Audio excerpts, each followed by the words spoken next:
Salut YouTube, alors aujourd'hui on va faire la revue de l'épisode 1 de Blue Lock, c'est parti. Yo d'ailleurs reste à la fin de la vidéo, j'ai une petite analyse qui va sûrement te plaire. L'épisode commence en plein match de foot avec notre héros Yoichi Isagi qui a la balle d'égalisation à ses pieds. Il se retrouve devant une situation, il est face au gardien et il a soit l'opportunité de tirer, de marquer, soit l'opportunité de faire la passe à son coéquipier démarqué. Il se rappelle dans sa tête les mots de son coach qui lui disait « Le football est un sport d'équipe ». Alors, estimant que son coéquipier a de meilleures chances de marquer, il lui fait une passe. Grosse erreur parce que son coéquipier va rater le ballon. Et derrière, c'est la punition directe de l'attaquant adverse Kira Ryosuke qui récupère le ballon et qui, lui, à l'instar d'Isagi, marque tout seul le but du 2-0. Ça scelle ainsi les espoirs de qualification de Isagi et son équipe qui sont désormais éliminés. Alors, les coéquipiers d'Isagi sont inconsolables, tout le monde pleure. Et t'as le coach qui essaye un peu de les réconforter, leur disant qu'ils avaient joué un très bon match, qu'ils peuvent être fiers de bla bla bla bla bla. Mais par contre, Isagi, lui, se répète juste dans sa tête, en fait non, c'est rien de tout ça, on est juste des losers qui avons perdu. Elle sera difficile à avaler celle-là. Très difficile. Évidemment, aucune défaite n'est facile à accepter. On le voit bien avec Isagi après le chemin du retour. Il remet beaucoup de choses en question et il se dit si seulement il avait tiré à la place de faire la passe, peut-être que le score serait différent. Et en plus de ce progrès qu'il a, il commence en fait à remettre en question tout ce qu'il sait du foot. C'est-à-dire niveau valeur, niveau esprit d'équipe. En même temps, tu as cet esprit défaitiste là qu'il attrape. Et il commence à se nourrir de pensées négatives en mode ouais, ma carrière est finie, je ne pourrai plus jamais être comme mon idole Noël Noah, je ne pourrai plus devenir l'attaquant de rêve que je voulais, l'attaquant de la sélection nationale du Japon et remporter la Coupe du Monde avec eux. Donc, il voit tous ses rêves brisés pour lui juste à cause de cette décision-là qu'il a eu de faire la passe. Alors, en ce moment, il est un petit peu traumatisé, on va dire, Isagi, à ce niveau-là. Il rentre à la maison finalement après avoir pleuré, après avoir essayé de digérer un peu la défaite. Puis, il reçoit un courrier. Un courrier qui est une invitation de l'Union japonaise de football à un programme d'entraînement spécial. Du coup, il arrive à l'invitation et il retrouve Kira Ryosuke, le même mec qu'il avait éliminé la veille. Ils sympathisent un peu et il se trouve qu'ils sont cool l'un et l'autre en dehors du terrain. Parce que tu sais, après, tes rivaux sur le terrain, en dehors du terrain, bah, si c'est que le feeling passe entre vous, ben, ça passe. Donc le feeling est passé entre eux, puis ils sont du coup entrés ensemble dans la salle. Une fois dans la salle, il y a plein de têtes célèbres que Ryosuke connaît et que Isagi aussi reconnaît. Et première remarque que Isagi fait finalement, c'est que ce ne sont que des attaquants. Ok, est-ce que ce serait un programme d'entraînement pour attaquants, prometteurs ou quoi que ce soit? On ne sait pas encore. Puis arrive Jinpachi Ego, l'instigateur de ce projet. Monsieur Ego va donc nous présenter son projet qui est le projet Blue Lock. Un projet qui vise à créer l'attaquant ultime. Il nous expose sa vision en fait, parce que selon lui, le Japon manque cruellement d'un attaquant de classe mondiale afin de pouvoir, ne serait-ce que aspirer à des rêves de Coupe du Monde. Pour lui, pour que le Japon soulève la Coupe du Monde, il lui faut un attaquant vedette, un attaquant de classe ultime. Mais du coup, pour lui, c'est quoi l'attaquant ultime? Il va plus loin en expliquant donc que pour lui, l'attaquant ultime est un attaquant qui a un égoïsme hors du commun. C'est-à-dire que pour lui, la quintessence de l'avant-centre idéal est son égoïsme démesuré. Pour Monsieur Ego, l'attaquant est fait pour marquer uniquement des buts. Il ne doit pas jouer pour l'équipe, c'est plutôt l'équipe qui doit jouer pour lui. Tout ce dont il doit s'inquiéter, c'est le nombre de buts qu'il a marqué dans un match et c'est tout son problème. Le reste, c'est pour les autres positions de l'équipe.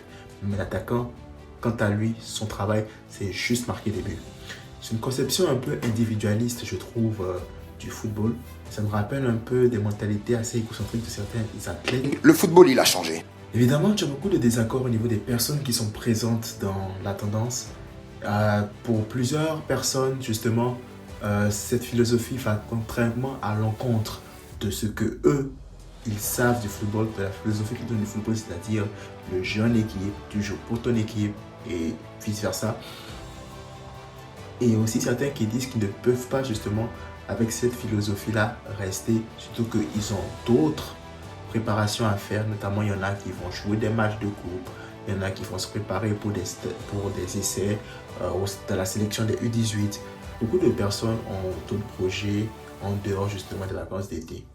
Alors M. Ego leur répond que pour toutes ces personnes-là, qu'ils peuvent quitter. Parce que justement, pour M. Ego, il s'intéresse au futile au lieu de voir le big picture qui est la création de l'attaquant ultime. Pour M. Ego, en fait, il trouve que le fait de se concentrer sur une compétition au lieu de participer au projet qui permettra de devenir l'attaquant ultime est juste futile et correspond bien au comportement qui tire le Japon vers le bas.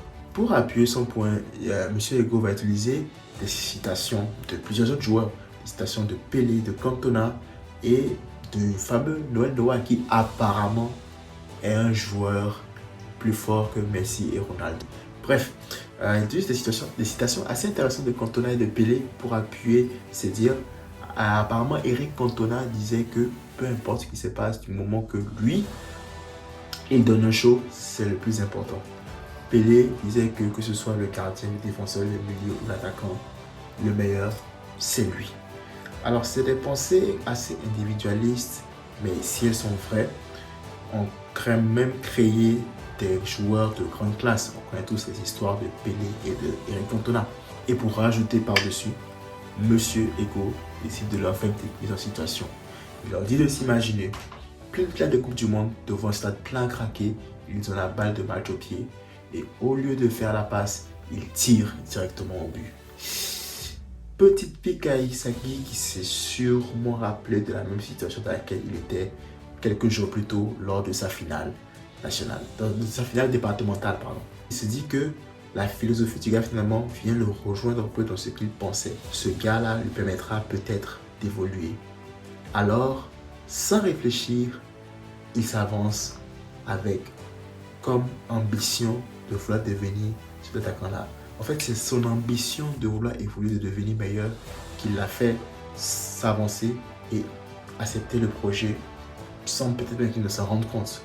Du coup, une fois que Isagi s'est approché et a franchi la porte du bloc, tout le reste l'a suivi.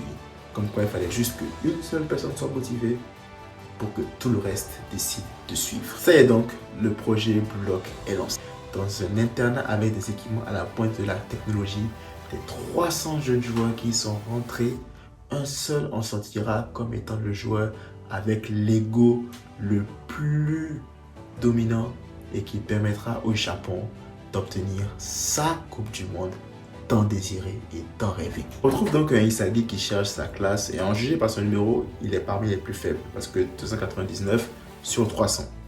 Une fois entré dans la salle, il voit d'autres personnages qui le dévisagent, puis il retrouve un visage familier en la personne de Kira Yosuke.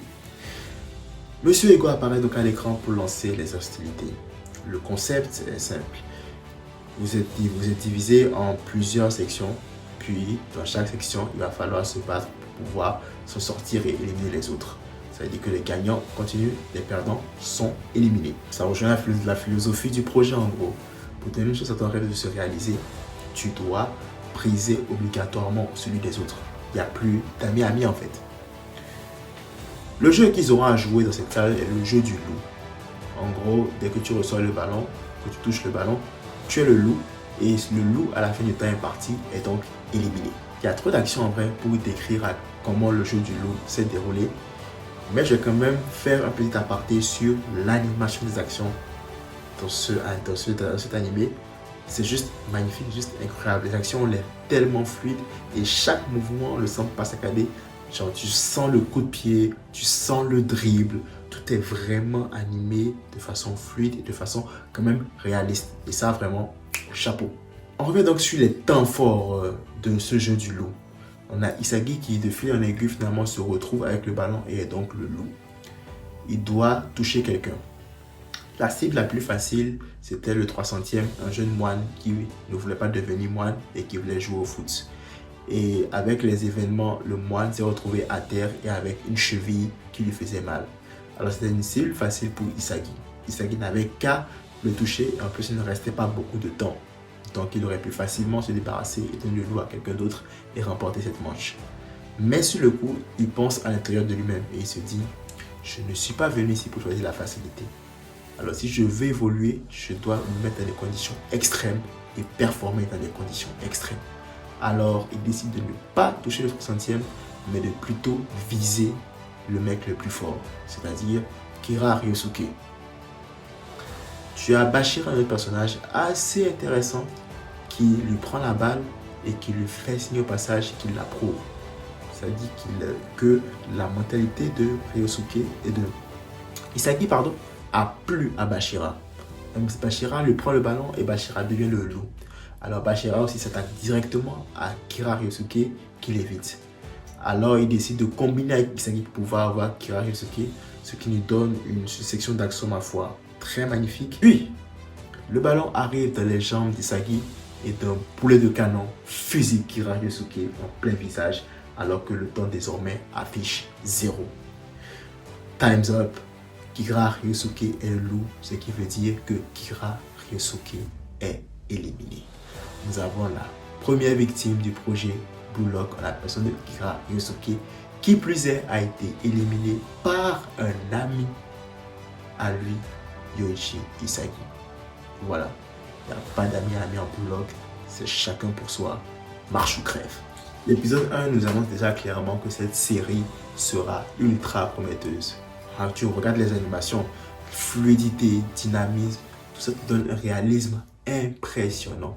Et le storytelling, n'en parlons même pas. Le concept, c'est déjà différent, nous propose une histoire assez originale. Et on s'attendra sûrement dans les prochains épisodes à des dilemmes, des retournements de situations imprévues, de la trahison, du drame. Tout ça mélangé au football, ça promet.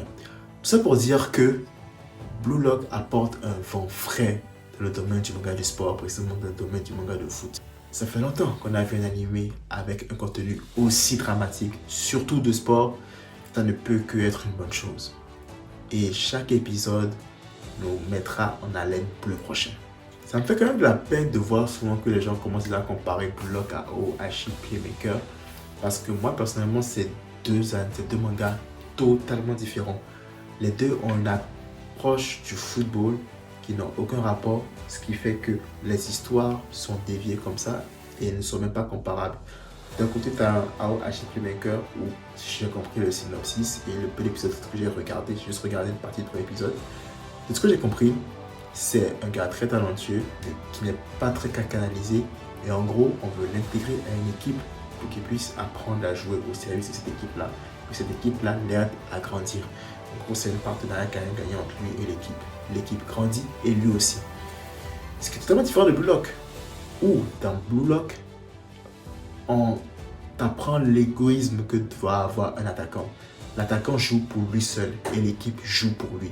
Donc c'est deux mondes totalement différents et du coup qui nous donneront des histoires totalement différentes et incomparables. L'un conseil que moi je peux donner, c'est juste d'arrêter de comparer ces deux mangas-là et de juste admirer ces chefs-d'œuvre pour ce qu'ils apportent à la culture du manga de sport. Voilà, c'était tout pour ma revue de l'épisode 1 de Blue Lock. Si tu as aimé, n'hésite pas à liker, partager, commenter. Et oui, active la notification et abonne-toi pour être à la fin de la prochaine vidéo. D'ici là, que la force accompagne.